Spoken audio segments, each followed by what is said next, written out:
نواب ارحم کی پہلی اور آخری محبت۔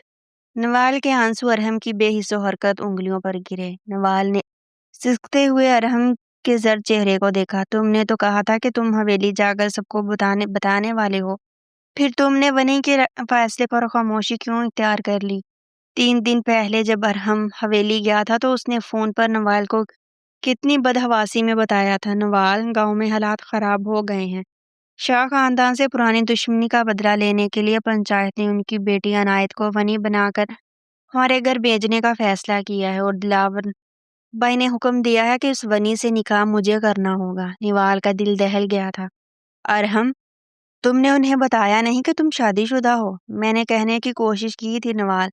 ارحم کی آواز میں بے بسی تھی۔ میں ونی کی اس ظالمانہ رسم کے خلاف لڑوں گا، میں اس بے قصور لڑکی کی زندگی برباد نہیں ہونے دوں گا، اور نہ ہی اپنے اور تمہارے رشتے پر حرف آنے دوں گا۔ لیکن نکاح کا وہ خوفناک دن ارحم کی توقعات سے بالکل مختلف تھا۔ حویلی کا صحن لوگوں سے بھرا ہوا تھا۔ ارحم بار بار اپنے بھائی دلاور کو سچ بتانے کی کوشش کر رہا تھا، لیکن دلاور کا ایک ہی حکم تھا، شاہ خاندان کو ذلیل کرنے کا یہی ایک طریقہ ہے ارحم، تمہیں اس لڑکی سے نکاح کرنا ہی ہوگا۔ قاضی صاحب نے جب نکاح نامہ آگے بڑھایا اور ارحم کے ہاتھ میں قلم تھمایا، ارحم نواب نواب غیاث، کیا آپ کو عنایت شاہ نواز سے ونی کی رسم کے تحت یہ نکاح قبول ہے؟ ارحم کے ہاتھ کانپ رہے تھے۔ اس کے ذہن کے پردے پر نوال کا مسکراتا ہوا چہرہ گم گیا۔ وہ پاکیزہ لمحہ جب اس نے نوال کے ساتھ نکاح کے کاغذ پر دستخط کیے تھے اور اس سے وفاداری کی قسم کھائی تھی۔ ایک طرف نوال کے ساتھ کی گئی سچی محبت اور نکاح کا مقدس پیمانہ تھا، اور دوسری طرف ایک مظلوم لڑکی عنایت کو ونی بنا کر لایا جانا اور دلاور کا ستم۔ ارحم کا دل زور زور سے دھڑکنے لگا، اس کی آنکھوں کے سامنے اندھیرا چھانے لگا۔ میں اپنی نوال کے ساتھ بے وفائی نہیں کر سکتا، اور نہ ہی اس ونی کی زندگی کا گناہ اپنے سر لے سکتا ہوں۔ ارحم کے اندر ایک شدید جذباتی اور ذہنی طوفان برپا ہو گیا۔ وہ شدید ذہنی دباؤ برداشت نہ کر سکا۔ اس نے کانپتے ہاتھوں سے جیسے ہی کاغذی دستخط مکمل کیے، ارحم نے دعا کے لیے ہاتھ اٹھائے، لیکن اس کی سانسیں سینے میں اٹک گئیں۔ اس کا جسم پوری طرح کانپنے لگا تھا۔ آنکھوں کے سامنے اندھیرا چھا گیا اور زمین پر گر گیا۔ ہسپتال کے کوریڈور میں ICU کی سرخ لائٹ جل رہی تھی۔ نوال شیشے کی دیوار سے تھوڑے فاصلے پر کھڑی بے بسی سے ارحم کو دیکھ رہی تھی۔ آکسیجن ماسک میں چھپا ارحم کا زرد چہرہ، مشینوں کی پیپ پیپ اور اس کا بے حس و حرکت وجود نوال کے دل میں خنجر کی طرح اتر رہا تھا۔ اس کی آنکھیں مسلسل نم تھیں، ہونٹ کانپ رہے تھے، اور وہ شدت سے ارحم کا نام پکارنا چاہتی تھی، مگر وہ خاموش تھی۔ اس کا اور ارحم کا سچا رشتہ دنیا کی نظروں سے چھپا ہوا ایک راز تھا۔ اسی دوران راہداری میں باریک قدموں کی آواز گونجی۔ ارحم کی والدہ بیگم بلقیس تسبیح پڑھتی ہوئی ICU کی طرف آ رہی تھی۔ نوال نے فوراً خود کو سنبھالا، اپنے آنسو پونچھے اور اپنا نقاب درست کیا۔ وہ ایک عام جاننے والی یا ہمدرد بن کر دیوار سے تھوڑا ہٹ کر کھڑی ہو گئی۔ بیٹا، تم یہاں کس سے ملنے آئی ہو؟ بیگم بلقیس نے نوال کی روئی ہوئی آنکھوں کو دیکھ کر دھیمے سے پوچھا۔ جی وہ خالہ، میری ایک سہیلی کی والدہ ایڈمٹ ہے، بس انہیں دیکھنے آئی تھی، نوال نے لرزتی آواز میں جھوٹ بولا۔ بیگم بلقیس نے اداسی سے نڈھال سر ہلایا اور ICU کے کھڑکی سے اپنے بیٹے کو تکنے لگی۔ نواب نے جانے سے پہلے ارحم پر ایک آخری درد بھری نظر ڈالی اور دل ہی دل میں تڑپ کر دعا کی، خدا کے لیے واپس آ جاؤ ارحم، میں اکیلی پڑ جاؤں گی۔ حویلی میں عنایت کی پہلی صبح ہوئی۔ پوری رات جاگتے اور روتے رہنے کے باعث اس کی آنکھیں سوجی ہوئی تھیں اور جسم تھکن سے نڈھال تھا۔ صبح سویرے دروازے پر ہلکی سی دستک ہوئی۔ ایک ملازمہ اندر آئی اور دھیمی آواز میں بولی، بی بی جی، ناشتے کی میز سجی ہے، نواز صاحب نے آپ کو نیچے بلایا ہے۔ عنایت کے دل میں خوف کی لہر دوڑ گئی۔ وہ سنبھل کر اٹھی، چادر سے خود کو اچھی طرح ڈھانپا اور خوفزدہ قدموں کے ساتھ نواب حویلی کے بڑے اور شاندار ہال کی طرف بڑھنے لگی۔ پہلی بار نواب حویلی کی ڈائننگ ہال میں داخل ہوتے ہی عنایت کے قدم جم گئے۔ وہاں موجود خاندان کے تمام لوگ ناشتے کی میز پر بیٹھے تھے۔ جیسے ہی عنایت نے قدم رکھا، سب کی نظریں اس پر جم گئی۔ عنایت نے اپنی نظریں نیچے جھکا لیں اور خاموش کھڑی رہی۔ اسی دوران خاندان کی ایک بوڑھی چچی نے زہریلے انداز میں طنز کا تیر چلایا۔ آخر آ ہی گئی ونی، شاہوں کی بیٹی ہمارے قدموں میں۔ یہ لفظ ونی سن کر عنایت کے دل پر جیسے کسی نے تیز دھار خنجر چلا دیا ہو۔ اس کی آنکھوں میں آنسو آ گئے، لیکن اس نے اپنے ہونٹ بھینچ کر خود کو سنبھال لیا۔ اسی وقت سڑکوں سے دلاور نواب اتر کر نیچے آیا۔ سیاہ کرتے شلوار میں اس کا روبدار اور ہیبت پورے حال پر چھا گئی۔ دلاور کے آتے ہی ڈائننگ ہال میں مکمل سناٹا چھا گیا۔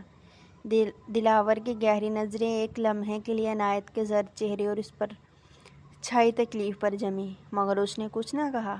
وہ چپ چاپ اپنی مرکزی کرسی پر جا بیٹھا۔ دلاور کی یہ سرد خاموشی اور بے نیازی عنایت کے زخموں کو مزید گہرا کر گئی۔ اسے لگا کہ اس حویلی کا ہر اینٹ اور ہر انسان اس کی ذات کی تذلیل کرنے پر تلا ہوا ہے۔ رات کے پچھلے پہر حویلی پر گہرا سکوت چھایا ہوا تھا۔ عنایت کو اپنے کمرے میں سخت حبس اور گھٹن محسوس ہو رہی تھی۔ نیند اس کی آنکھوں سے کوسوں دور تھی۔ وہ خاموشی سے اپنے کمرے میں سے باہر نکلی اور حویلی کے ایک پرانے اور ویران حصے کی طرف چل گئی۔ راہداری کے آخری کونے میں اسے ایک بند کمرہ نظر آیا، جس کا بھاری لکڑی کا دروازہ آدھا کھلا ہوا تھا۔ اندر مدھم سی روشنی چھن کر باہر آ رہی تھی۔ عنایت تجسس کے ہاتھوں مجبور ہو کر ہولے سے قدم اٹھاتی اندر داخل ہوئی۔ کمرہ بے حد ترتیب سے سجا ہوا تھا۔ دیواروں پر لگی خوبصورت پینٹنگز، ریک میں رکھی ڈگریز، ادبی اور قانونی کتابوں کا ذخیرہ اور چند ذات خصوصیات کی اشیاء۔ یہ ارحم کا کمرہ تھا۔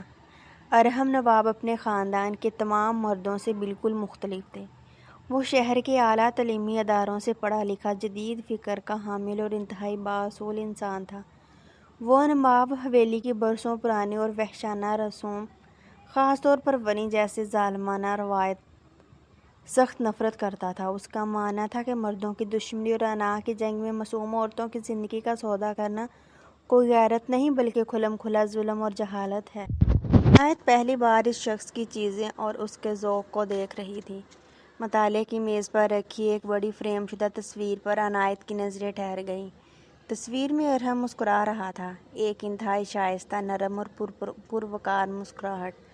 عنایت حیران رہ گئی۔ وہ تصویر کو دیکھ کر تصور بھی نہیں کر سکتی تھی کہ ایسا پڑھا لکھا، نرم مزاج اور بااصول انسان اس ظالمانہ ونی کی کہانی اور حویلی کا حصہ کیسے بن گیا۔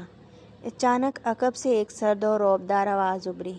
کس کی اجازت کے بغیر دوسروں کے کمرے میں جانا اچھی بات نہیں عنایت شاہ۔ عنایت چونک کر مڑی۔ اس کے ہاتھ سے تصویر گرتے گرتے بچی۔ دروازے کی چوکھٹ پر دلاور نواب سگریٹ ہاتھ میں لیے کھڑا تھا۔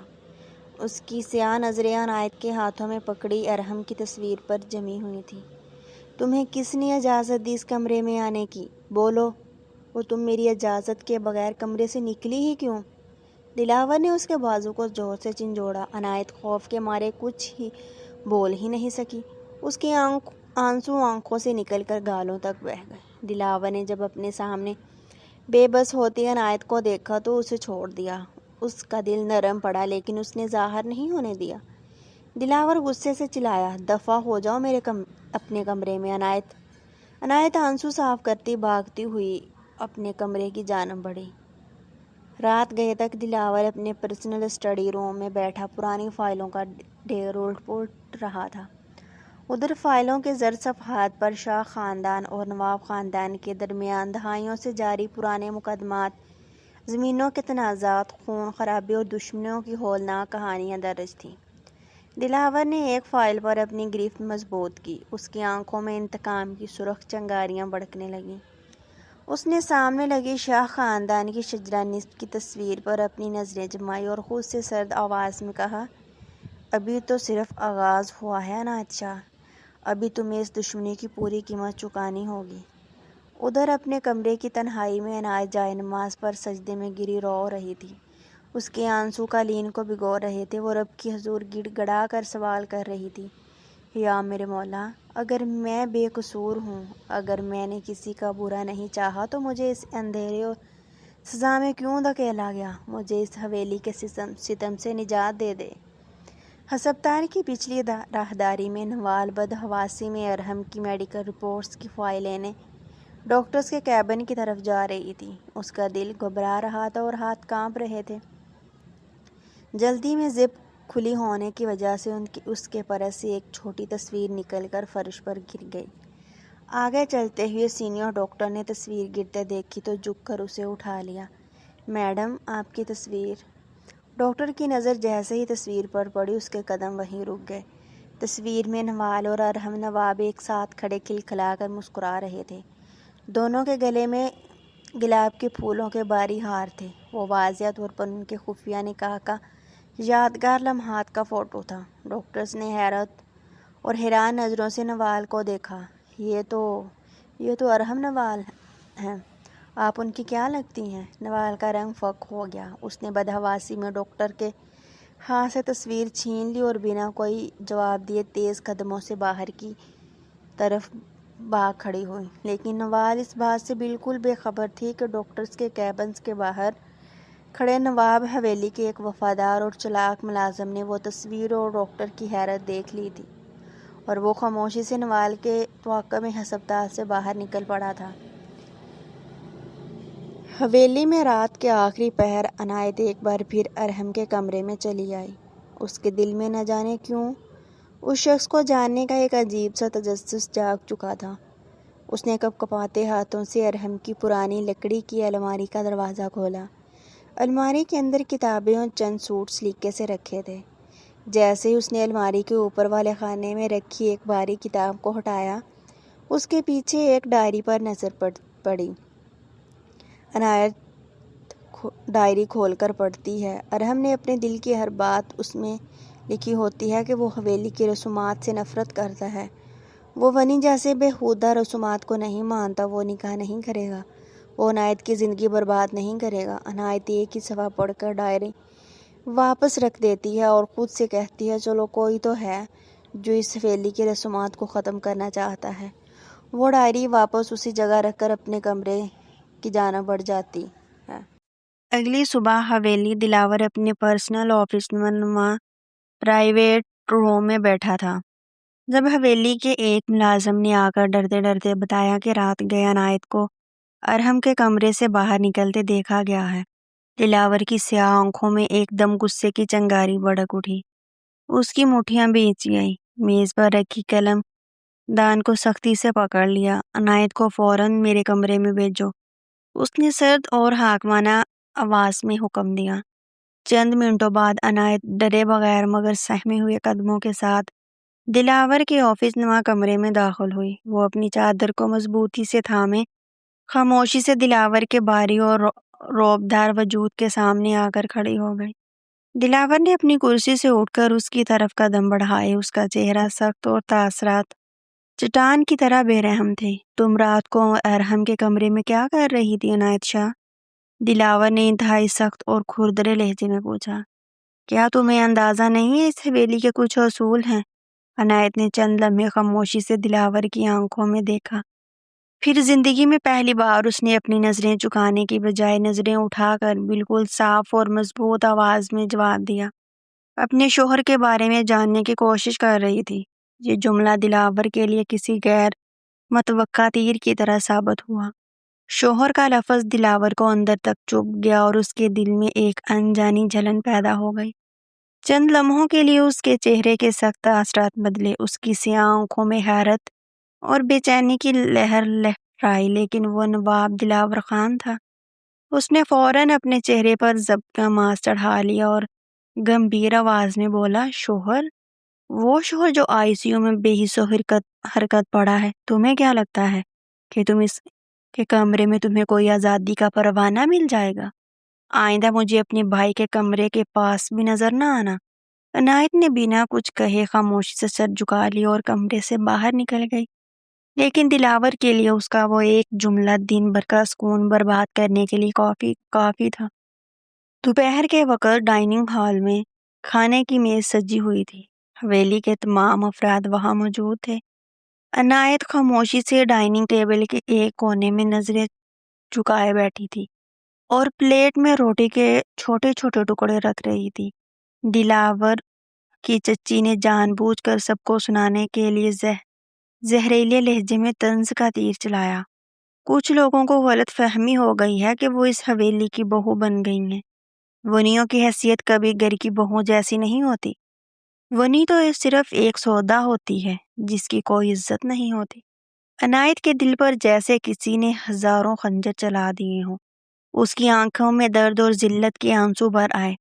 وہ خاموشی سے اپنی جگہ سے اٹھنے لگی تاکہ اپنے کمرے کی تنہائی میں جا کر رو سکے۔ اس وقت ہال کے مرکزی دروازے سے داخل ہوتے ہوئے دلاور کی رعبدار اور گجدار آواز گونجی، ٹھہر جاؤ عنایت۔ پورا حال لمحے بھر میں سانپ سوکھ جانے کی طرح خاموش ہو گیا۔ سب کی نظریں دلاور پر جم گئیں۔ دلاور نے قدم بڑھا کر کھانے کی میز کے قریب آ کر کھڑے ہوتے ہوئے اپنے سرد اور کاٹ دار لہجے میں کہا، کسی کو اگر اس گھر کے اصول بھول گئے ہیں تو یاد رکھیے، عنایت اس حویلی میں کوئی عام یا بے آسرا مہمان نہیں ہے۔ وہ نواب خاندان کی نامزد بہو ہے۔ جو اس کی توہین اس حویلی کے وقار کی توہین سمجھی جائے گی۔ سارے گھر والے حیرت سے دلاور کو دیکھنے لگے۔ وہی دلاور جو شاہ خاندان کی بیٹی سے شدید نفرت کرتا تھا، آج اس کی عزت کی حفاظت کے لیے سب کے سامنے کھڑا تھا۔ دلاور نے مزید کچھ نہیں کہا اور اپنے کمرے کی طرف بڑھ گیا، مگر پہلی بار عنایت نے اپنے بوجھل دل میں ایک عجیب سا احساس محسوس کیا۔ پہلی بار اسے حویلی میں کسی نے اس کی تذلیل پر آواز اٹھائی تھی، اور وہ کوئی اور نہیں بلکہ نواب دلاور خان تھا۔ دوسری طرف ہسپتال میں رات کی خاموشی چھائی ہوئی تھی۔ نوال برقعے میں ملبوس ہمیشہ کی طرح چھپے چھپاتے ارحم کے پرائیویٹ ICU روم میں داخل ہوئی تھی۔ وہ ارحم کا بے حس و حرکت ہاتھ اپنے دونوں ہاتھوں میں تھام کر سسک کر رو رہی تھی۔ ارحم، تم کب تک ایسے لیٹے رہو گے؟ میں ہار رہی ہوں ارحم، میری ہمت جواب دے رہی ہے، آنکھیں کھولو نا۔ نوال اس قدر اپنے غم میں گم تھی کہ اسے محسوس ہی نہیں ہوا کہ ICU کا دروازہ تھوڑا سا کھلا ہوا ہے۔ باہر سے گزرتی ہوئی نائٹ ڈیوٹی نرس کی نظر ان دونوں پر پڑ گئی۔ نرس نے اندر آ کر شک کے انداز میں نوال کو دیکھا۔ میڈم، آپ کون ہیں؟ اور اتنی رات گئے مریض کے اتنے قریب بیٹھ کر کیوں رو رہی ہیں؟ مریض کے رشتہ دار تو نیچے ہیں۔ نوال کے ہاتھ پاؤں پھول گئے، اس کا رنگ فک ہو گیا۔ میں اس کی کلاس فیلو ہوں، بس ہمدردی میں دیکھنے آئی تھی۔ نوال نے بدحواسی میں اپنا نقاب ٹھیک کرتے ہوئے جھوٹ بولا۔ کلاس فیلو اتنی رات گئے ایسے ہاتھ پکڑ کر نہیں روتے۔ نرس کے لہجے میں واضح شک تھا۔ آپ کو باہر جانا ہوگا، ورنہ میں سیکورٹی کو بلاتی ہوں۔ نوال گھبرا کر فوراً وہاں سے نکل گئی۔ اس کا دل زور زور سے دھڑک رہا تھا۔ وہ بھی کسی بھی قیمت پر یہ راز حویلی والوں یا میڈیا کے سامنے نہیں آنے دینا چاہتی تھی، کیونکہ وہ جانتی تھی کہ دلاور کو پتہ چلنے کا مطلب ارحم اور اس کی زندگی کا تباہ ہونا تھا۔ دن گزرتے گئے اور حویلی کے اندر کا ماحول آہستہ آہستہ بدلنے لگا۔ عنایت کو محسوس ہونے لگا کہ دلاور کے رویے کی سختی میں اب پہلے جیسی زہریلی نفرت نہیں رہی تھی۔ وہ اب بھی سخت گیر اور نوابی انا کا مالک تھا، مگر اس کی نظروں میں عنایت کے لیے ایک عجیب سی نرمی اور فکر جھلکنے لگی تھی۔ ایک شام عنایت حویلی کی اونچی اور چمکدار سنگ مرمر کی سیڑھیوں سے جلدی میں نیچے اتر رہی تھی۔ اس کے ہاتھ میں کپڑوں کا تھان تھا، جس کی وجہ سے اس کا دھیان بھٹک گیا۔ اچانک اس کا پاؤں پھسلا، عنایت کے منہ سے خوفناک چیخ نکلی اور وہ پیچھے کی طرف گرنے لگی۔ اسی لمحے نیچے سے آتے ہوئے دلاور نے پلک جھپکتے ہی آگے بڑھ کر اپنے مضبوط اور چوڑی باہوں میں عنایت کو گرنے سے پہلے ہی تھام لیا۔ عنایت کا سر سیدھا دلاور کے مضبوط سینے سے جا لگا۔ کپڑوں کا تھان سیڑھیوں پر بکھر گیا۔ چند لمحوں کے لیے جیسے وقت ٹھہر گیا، حال میں مکمل خاموشی چھا گئی۔ دلاور نے عنایت کو اپنی باہوں میں جگہ رکھا تھا اور دونوں کی نظریں ایک دوسرے میں الجھ گئی تھیں۔ عنایت کی خوبصورت ڈری ہوئی آنکھوں میں آنسو چمک رہے تھے۔ اس کی تیز سانسیں دلاور کی گردن کو چھو رہی تھیں، جبکہ دلاور کی گہری نظریں عنایت کے معصوم اور زرد چہرے کے ایک ایک نقش کو چوم رہی تھی۔ دلاور کے دل کی دھڑکن عجیب سے طوفان کی طرح تیز ہو گئی۔ عنایت کو جیسے ہی ہوش آیا، اس کا چہرہ شرم اور گھبراہٹ سے لال ہو گیا۔ اس نے فوراً خود کو دلاور کے حصار سے الگ کیا، قدم پیچھے ہٹا لی۔ شکریہ دلاور صاحب، عنایت نے نظریں جھکا کر کانپتی آواز میں کہا، اور جلدی سے بکھرے کپڑے اٹھانے لگی۔ دلاور وہی کھڑا اپنی خاندانی اپنی خالی باہوں کو دیکھنے لگا۔ اس کے دل کے اندر ایک انجانی بے نام اور شدید بے چینی نے جنم لے لیا جو اسے اندر سے تلملا رہی تھی۔ رات کے گپت اندھیرے میں دلاور اپنے مطالعے کے کمرے میں اکیلا بیٹھا تھا۔ وہ سگریٹ کے لمبے لمبے کش لے رہا تھا۔ وہ اپنی اندر کی نفرت کو زبردستی جگانا چاہتا تھا۔ وہ خود کو بار بار سمجھا رہا تھا، دلاور وہ تمہارے دشمن شاہ نواز کی بیٹی ہے، وہ صرف ایک ونی ہے، تم اس کے لیے کیسے پگھل سکتے ہو؟ تم نواب دلاور خان ہو، مگر وہ جتنی بار نفرت کو یاد کرنے کی کوشش کرتا، اس کے ذہن کے پردے پر عنایت کا وہ روتا ہوا چہرہ، اس کی بے بس آنکھیں، اس کے سجدے میں بہتے آنسو اور سیڑھیوں پر اس کا لمس گم جاتا۔ پہلی بار دلاور نواب کو اپنے اندر ایک شدید خلش محسوس ہوئی۔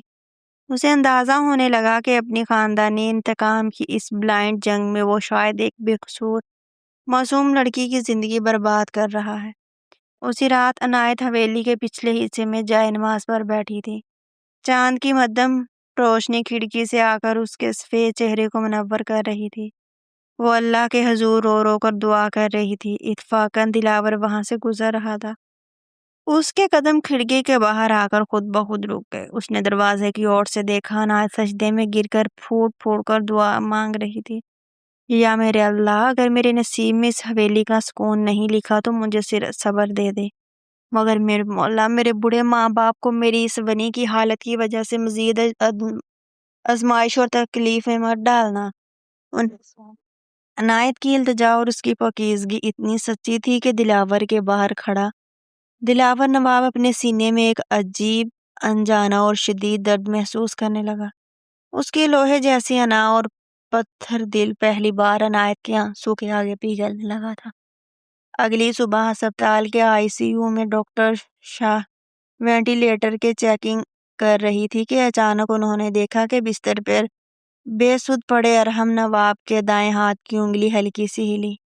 ڈاکٹر صاحب، مریض کی انگلیاں حرکت کر رہی ہیں، نرس نے بدحواسی میں پکارا۔ ڈاکٹر شاہ نے فوراً ارحم کی آنکھوں کی پتلیاں اور برین ویوز چیک کیے۔ ان کے چہرے پر حیرت اور خوشی لہرائی۔ ارحم کے برین سگنل واپس آ رہے ہیں، ڈاکٹر نے خوش ہوتے ہوئے کہا۔ ان کے ہوش میں آنے کے امکانات بہت تیزی سے بڑھ رہے ہیں، یہ کسی معجزے سے کم نہیں۔ کوریڈور میں چھپ کر کھڑی نوال نے جب ڈاکٹر کی یہ الفاظ سنے تو اس کی روئی ہوئی آنکھوں میں امید کی ایک زبردست چمک ابھر آئی۔ اس کا دل خوشی سے جھوم اٹھا کہ اس کی محبت رنگ لا رہی ہے۔ رات گئے کا وقت تھا۔ دلاور اپنے کمرے میں بیٹھا گہری سوچ میں ڈوبا تھا۔ اچانک کمرے کا باری لکڑی کا دروازہ بجا۔ دلاور کا سب سے خاص اور وفادار آدمی رازق اندر داخل ہوا۔ اس کے ہاتھ میں ایک لمبا سیاہ لفافہ تھا۔ نواب صاحب، رازق نے گمبھیر آواز میں کہا، جو کام آپ نے میرے سپرد کیا تھا ارحم بابو کی شہر کی زندگی کے بارے میں چھان بین، اس کی فائنل رپورٹ آ گئی ہے۔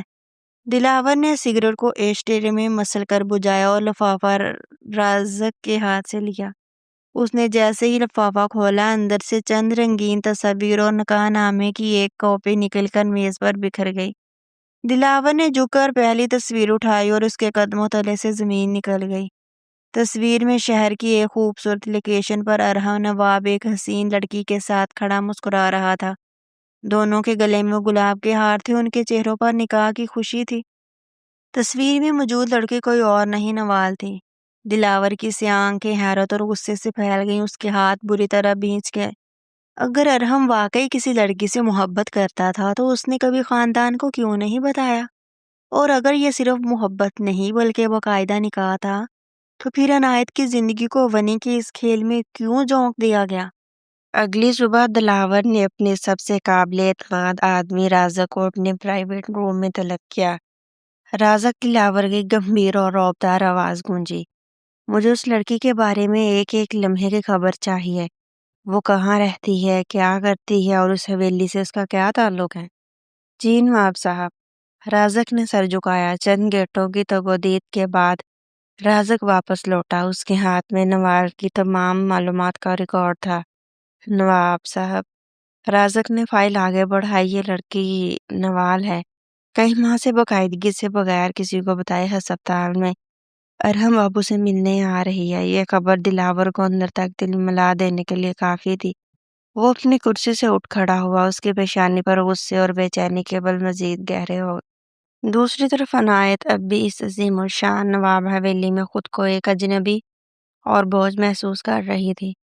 اگرچہ دلاور کا رویہ پہلے کے مقابلے میں کچھ نرم ہو چکا تھا، مگر حویلی کے کچھ سڑیل اور روایتی افراد اب بھی اسے بنی کہہ کر نیچا دکھانے اور اس کا دل دکھانے کا کوئی موقع ہاتھ سے جانے نہیں دیتے تھے۔ ایک دوپہر حویلی کے صحن میں خاندان کی تمام خواتین جمع تھی۔ ایک خاتون نے جان بوجھ کر عنایت کو سناتے ہوئے زہریلی آواز میں کہا، اس لڑکی کے قدم ہی منحوس ہے، جب سے یہ بنی بن کر آئی ہے۔ تمہارے ہنستے مسکراتے ارحم کو کوما مل گیا اور حویلی پر مصیبتیں ٹوٹ پڑی۔ عنایت خاموشی سے سر جھکائے اپنے آنسو ضبط کرتی سب سنتی رہی۔ اس کا پورا وجود کانپ رہا تھا، مگر اس بار دلاور خاموش نہیں رہا۔ وہ سامنے والی سیڑھیوں سے اتر رہا تھا اور اس نے یہ تمام زہریلے الفاظ سن لیے۔ وہ شیر کی طرح غراتا ہوا حال کے بس نہیں آ کر کھڑا ہو گیا۔ بند کرو یہ بکواس! دلاور کی رعبدار آواز سے پورا حال کانپ اٹھا۔ سب کی بولتیاں بند ہو گئی۔ دلاور نے غضبناک نظروں سے اس خاتون کو دیکھا اور انتہائی سخت اور کاٹدار لہجے میں کہا، آئندہ کسی نے اس حویلی میں عنایت کو ونی کہہ کر پکارا یا اس پر نواب حویلی کی مصیبتوں کا الزام لایا تو مجھ سے برا کوئی نہیں ہوگا۔ وہ اس حویلی کی بہو ہے اور وہی عزت ملے گی۔ پورے حال میں سانپ سونگ جانے کی طرح خاموش ہو گیا۔ عنایت کا دل عجیب سے احساس سے بھر گیا۔ وہی دلاور جو اس کا سب سے بڑا دشمن تھا، آج اس کی ڈھال بن کر کھڑا تھا۔ اسی شام حویلی کے وسیع اور اس باغ میں عنایت اکیلی ایک لکڑی کے بینچ پر بیٹھی تھی۔ حویلی کی ٹھنڈی ہوا اس کی چادر کو چھو رہی تھی اور اس کی اداس نظریں دور ڈوبتے ہوئے سورج اور کھلے آسمان پر جمی تھی۔ اچانک گھاس پر قدموں کی چاپ پڑی۔ دلاور آہستہ آہستہ چلتا ہوا اس کے قریب آیا اور کچھ فاصلے پر بیٹھ گیا۔ کچھ لمحوں تک دونوں کے درمیان ایک گہرا سکوت رہا۔ پھر دلاور نے پہلی بار اپنے پروقار مگر غیر معمولی نرم آواز میں پوچھا، تم یہاں خوش تو نہیں ہونا؟ عنایت کے دل میں جیسے کسی نے دستک دی ہو۔ اس کی اس خوبصورت آنکھوں میں نمی اتر آئی۔ اس نے نظریں جھکائے ہوئے دھیرے سے درد بھرے لہجے میں جواب دیا، کسی قید میں کون خوش ہوتا ہے دلاور صاحب؟ یہ چھوٹا سا جواب دلاور کے دل میں کسی زہر آلود تیر کی طرح اتر گیا۔ اس کی لوہے جیسی انا تڑپ اٹھی۔ زندگی میں پہلی بار نواب دلاور خان کو اپنے کیے پر ایک گہرے پچھتاوے اور اپنی غلطیوں کی شدت کا احساس ہوا کہ اس نے انتقام کی آگ میں ایک معصوم لڑکی کی خوشیاں جلا کر راکھ کر دیں۔ ادھر ہسپتال کی آئی سی یو میں ایک بڑی اور غیر معمولی پیش رفت تھی۔ ارحم کے جسم میں حساسیت واپس آ رہی تھی اور برین سگنل مسلسل بہتر ہو رہے تھے۔ ڈاکٹر شاہد نے بیگم بلقیس اور حویلی کے لوگوں کو خوشخبری سناتے ہوئے کہا، ارحم کی حالت میں بہت جلدی سے سدھار آ رہا ہے، وہ کسی بھی وقت ہوش میں آ سکتا ہے۔ یہ خبر جیسے ہی کوریڈور میں کھڑی نوال کے کانوں تک پہنچی، خوشی اور خوف کا ایک زبردست طوفان اس کے دل پر حملہ آور ہو گیا۔ وہ ایک طرف اپنے ارحم کی زندگی کے لیے خوش تھی تو دوسری طرف وہ خوف سے کانپ رہی تھی، کیونکہ وہ جانتی تھی کہ ارحم کے جاگتے ہی وہ تمام راز، وہ تمام حقیقتیں سامنے آ جائیں گی جنہیں وہ اب تک چھپاتی آئی تھی۔ دوسری طرف دلاور نے نوال سے براہ راست ملنے کا فیصلہ کر لیا۔ شام کے وقت جب نوال ہسپتال کی پچھلی راہداری سے باہر نکل رہی تھی، دلاور کی شاہانہ شخصیت اس کے راستے میں دیوار بن کر کھڑی ہو گئی۔ نواب نے دلاور کو اپنے سامنے دیکھا تو اس کے ہاتھ سے پرس گرتے گرتے بچا۔ اس کا رنگ زرد ہو گیا اور وہ گھبرا کر قدم پیچھے ہٹانے لگی۔ دلاور نے بغیر کسی تمہید کے سیدھا اور کاٹدار سوال کیا، تم ارحم کو کیسے جانتی ہو؟ نوال نے گھبرا کر نظریں جھکا لی اور خاموش رہی۔ میں ان کی محض ایک دوست ہوں۔ دلاور نے اپنے کوٹ کی جیب سے وہ تصویر نکالی جس میں ارحم اور نوال گلے میں ہار پہنے کھڑے تھے اور اسے نوال کی آنکھوں کے بالکل سامنے کر دیا۔ نوال کا رنگ فک ہو گیا، اس کی سانسیں اٹک گئی۔ اسی لمحے بھر میں اندازہ ہو گیا کہ اب راز زیادہ دیر تک چھپ نہیں سکے گا۔ بہت دیر کی دم گھٹاتی خاموشی کے بعد نوال نے اپنی روئی ہوئی آنکھیں اٹھائی اور دھیمی مگر جاندار آواز میں کہا، میں ارحم کی زندگی کا وہ سچ ہوں دلاور صاحب، جس سے آپ اور آپ کا پورا خاندان اب تک بے خبر رہا تھا۔ یہ سن کر دلاور کی پیشانی پر شدید بل پڑ گیا۔ اسی رات ہسپتال کے ایک پرائیویٹ روم میں نوال نے دلاور کے سامنے اپنے ضبط کے تمام بندھن توڑ دی اور پوری حقیقت کا اعتراف کر لیا۔ ارحم اور میرا برسوں پہلے یونیورسٹی کے دور میں خفیہ نکاح ہو چکا تھا، نوال نے سسکتے ہوئے بتایا۔ دلاور سخت و جامد سے تکتا رہا۔ نوال نے روتے ہوئے آگے کہا، ارحم نواب حویلی کی بنی جیسی فرسودہ اور ظالمانہ رسم کے سخت خلاف تھا اور عنایت کے ساتھ ہونے والے اس ظلم کو ہر قیمت پر روکنا چاہتا تھا۔ وہ نکاح کے ممبر پر جا کر سب کے سامنے بنی کی اس رسم کو مسترد کرنا چاہتا تھا، لیکن حویلی کے دباؤ، خاندانی انا، اپنی مجبوری اور اپنے ضمیر کی اس شدید جنگ نے اس کے دماغ پر اتنا صدمہ ڈالا کہ وہ دستخط کرتے ہی کوما میں چلا گیا۔ دلاور یہ تمام سچ سن کر پتھر کا بن کر رہ گیا۔ اس کا سارا غرور، اس کا تمام انتقام لمحے بھر میں پاش پاش ہو گیا۔ پہلی بار اسے احساس ہوا کہ اس کا بھائی بھی اس کے قائم کردہ اس ظالمانہ خاندانی نظام اور اس کے انتقام کا شکار ہوا تھا۔ دلاور بھاری قدموں کے ساتھ ہسپتال کے ICU روم میں داخل ہوا۔ کمرے میں صرف وینٹیلیٹر کی پیپ پیپ کی آواز سے گونج رہی تھی۔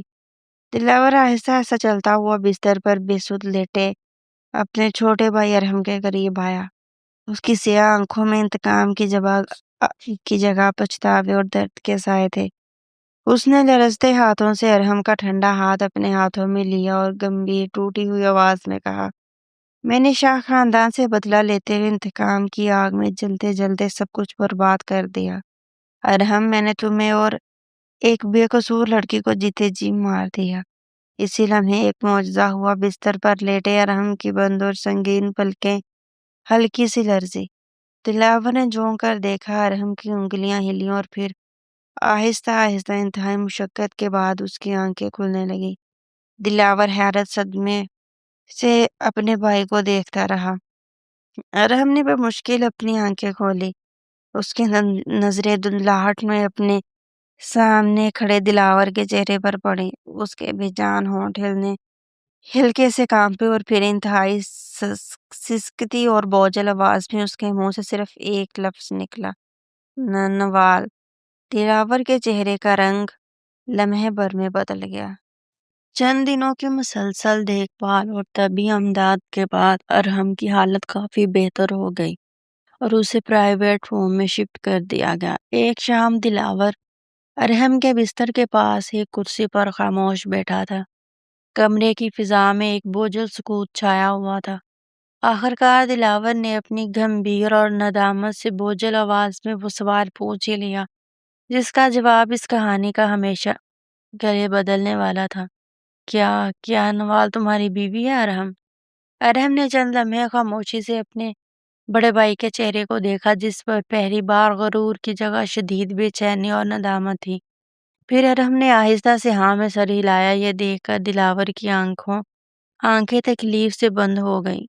اس کے سینے میں سانس اٹکنے لگی۔ اسے شدت سے محسوس ہوا کہ اس نے خاندانی انا اور انتقام کی اندھی آگ میں عنایت اور ارحم دونوں کے ساتھ کتنی بڑی ناانصافی کی تھی۔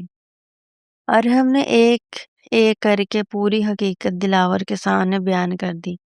میں نے برسوں پہلے یونیورسٹی کے دور میں ہی نوال سے باقاعدہ شرعی نکاح کر لیا تھا، ارحم نے بوجھل آواز میں بتایا۔ میں نواب حویلی کی بنی جیسی فرسودہ، ظالمانہ، جاہلانہ رسم کے سخت خلاف تھا۔ میں عنایت کو کبھی اپنی بیوی کے طور پر قبول نہیں کر سکتا تھا کیونکہ میں پہلے ہی ایک پاک رشتے میں بندھا ہوا تھا۔ ارحم کی آنکھوں سے ایک گرم آنسو نکل کر گال پر بہہ گیا۔ جبر نے مجھے توڑ کر رکھ دیا تھا۔ نکاح نامے پر مجبوری میں دستخط تو کر دیے، لیکن میرے ضمیر کی جنگ اور اس شدید ذہنی صدمے نے میرے دماغ کی رگیں مفلوج کر دی اور میں کوما میں چلا گیا۔ یہ تلخ اور ہولناک سچ سن کر دلاور کے قدموں تلے سے زمین نکل گئی۔ اس کی تمام فیصلے، اس کا غرور، اس کی دہائیوں پر محیط انتقامی سوچ اسے خود زہر اگلنے لگی۔ زندگی میں پہلی بار نواب دلاور خان نے خود کو ایک بدترین مجرم محسوس کیا۔ حویلی میں دلاور نے خود جا کر عنایت کو اس تمام سچائی سے آگاہ کیا۔ عنایت یہ سب سن کر حیران رہ گئی، اس کے پاؤں تلے زمین نکل گئی۔ لیکن حیرت کی بات یہ تھی کہ حقیقت جاننے کے بعد عنایت کی آنکھوں میں ارحم کے لیے ذرا برابر بھی نفرت نہیں آئی، بلکہ ایک گہری ہمدردی پیدا ہوئی۔ اسے احساس ہوا کہ ارحم بھی اس کی طرح اس ظالمانہ خاندانی نظام اور جبر کا ایک مظلوم شکار تھا۔ اگلے ہی دن نواب حویلی کے مرکزی ہال میں ایک ایمرجنسی پنچایت اور خاندانی میٹنگ بلائی گئی۔ حویلی کے تمام بڑے بزرگ اور خواتین وہاں موجود تھیں۔ ارحم جو اب نوال کا ہاتھ تھامے سامنے کھڑا تھا، اس نے سب کے سامنے بلند اور پرعزم آواز میں اعلان کیا، میں پہلے ہی نوال کا شوہر ہوں اور شرعی طور پر یہی میری حقیقی اور اکلوتی بیوی ہے۔ عنایت کے ساتھ ہوا نکاح ایک ایسا جبر اور ظلم تھا جسے میرا ضمیر اور میرا دل کبھی قبول نہیں کر سکتا۔ عنایت کا بھی دل ہے، اس کے بھی جذبات ہیں، میں اسے کسی بیجا رشتے میں نہیں رکھنا چاہتا، اسے اپنی زندگی جینے کا حق ہے۔ یہ نکاح صرف زبردستی ہوا تھا، میں نہیں مانتا اس نکاح کو۔ نوال میری بیوی ہے اور عنایت میری طرف سے آزاد ہے، وہ اپنی زندگی اپنی مرضی سے جی سکتی ہے، میرا اس پر کوئی زور زبردستی نہیں ہے۔ پورے حال میں خاموشی چھا گئی، جیسے سانپ سونگ گیا ہو۔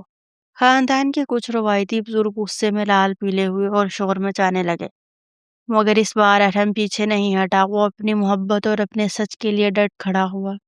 اسی وقت نواب دلاور خان اپنے مرکزی کرسی سے اٹھ کھڑا ہوا، اس کی روبدار آواز پورے حال پر چھا گئی۔ خاموش سب ساکت ہو گئے۔ دلاور نے اپنی سیاہ آنکھوں سے خاندانی بڑوں کو گورا اور بنی کی رسم کے خلاف ڈٹ کیا، جس رسم نے 3 معصوم زندگیاں تباہی کے دہانے پر لا کھڑی کی۔ وہ رسم عزت کی نہیں بلکہ کھلم کھلا ظلم اور جہالت ہے۔ آج کے بعد میں اس حویلی میں بنی کا نام بھی کوئی نہیں لے گا۔ دلاور کے یہ الفاظ نواب حویلی کے در دیوار میں تاریخ بن کر گونجنے لگے۔ تمام قانونی، شرعی اور خاندانی ضوابط کے تحت ارحم اور عنایت کے نکاح کو ختم کر کے عنایت کو اس ناپسندیدہ بندھن سے مکمل عزت کے ساتھ آزاد کر دیا گیا۔ وقت پر لگا کر گزرنے لگا۔ عنایت کی عدت کا شرعی دور بھی صبر اور سکون کے ساتھ مکمل ہوا۔ اس پورے عرصے کے دوران دلاور نے خود کو عنایت سے مکمل طور پر دور رکھا۔ وہ جانتا تھا کہ جو زخم اس نے عنایت کے دل پر لگائے تھے، انہیں بھرنے کے لیے صرف محبت کافی نہیں تھی، اسے عنایت کا کھویا ہوا اعتماد، عزت اور احترام واپس جیتنا تھا۔ عنایت کے عدت کے دن مکمل ہونے کے بعد ایک شام دلاور حویلی کے باغ میں عنایت کے سامنے آ کھڑا ہوا۔ اس کی سیاہ آنکھوں میں آج وہ پرانا غرور، تکبر یا سختی بالکل نہیں تھی، وہاں صرف اور صرف ندامت اور سچائی تھی۔ دلاور نے اپنی نظریں جھکا کر انتہائی عاجزی سے کہا، عنایت، تمہاری عدت کا وقت اب مکمل ہو چکا ہے، تم پر سے اس قید کا ہر قانونی اور شرعی بوجھ ختم ہو چکا ہے۔ تم چاہو تو پوری عزت کے ساتھ اپنے والدین کے پاس اپنی حویلی واپس جا سکتی ہو، اور اگر تم چاہو اور تمہارے دل میں میرے لیے معافی کی کوئی گنجائش ہو تو مجھے معاف کر دو۔ ہم اپنی ماضی کی تلخیوں کو بھلا کر ایک نئی زندگی کا آغاز کر سکتے ہیں، فیصلہ بالکل تمہارا ہے۔